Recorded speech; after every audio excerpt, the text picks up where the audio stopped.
अस्सलाम वालेकुम, welcome to फैक्टेरियन Pakistan. चाय पाकिस्तान और इंडिया में इतनी फेमस है कि कुछ लोग इसके बगैर जीने को ही तैयार नहीं।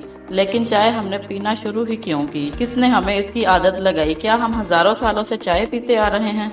जी नहीं। तो फिर क्यों चाय दुनिया में इतनी फेमस है? तो चले शुरू करते हैं। चाइना में शियोंग नाम का एक राजा था। इसने एक दिन दरख्त के नीचे बैठे अपने दरबारी से गर्म पानी लाने को कहा। जब वो पानी लेकर आ रहा था तो पानी में एक पत्ता उड़कर गिर गया। जैसे ही वो पत्ता पानी में गिरा तो उसका रंग बदल गया। उसकी खुशबू राजा को इतनी पसंद आई कि उसने पानी को पी लिया और उसको बहुत अच्छा लगा। और उसके बाद राजा हर रोज इसको शहद में मिलाकर पीने लगा और इसी तरह चाइना में चाय फेमस हो गई। लोग इसको पीकर बहुत अच्छा फील करते थे और इसकी डिमांड इतनी बढ़ गई कि चाय के प्लांट लगने लग गए और लोग उसी से अपने दिन का आगाज करने लग गए। और इसी तरह चाय जापानीज, इंडिया, हॉलैंड, डच और पाकिस्तान के दीगर मुल्कों में फेमस हो गई। और इनकी हिस्ट्री की बात की जाए कि चाय इन मुल्कों में कैसे पहुंची तो वीडियो बहुत लंबी हो जाएगी। उम्मीद है आपको पता चल गया होगा कि चाय ने हमारी जिंदगी में कैसे कदम रखा। मजीद वीडियो के लिए फैक्टेरियन पाकिस्तान को सब्सक्राइब करें। शुक्रिया।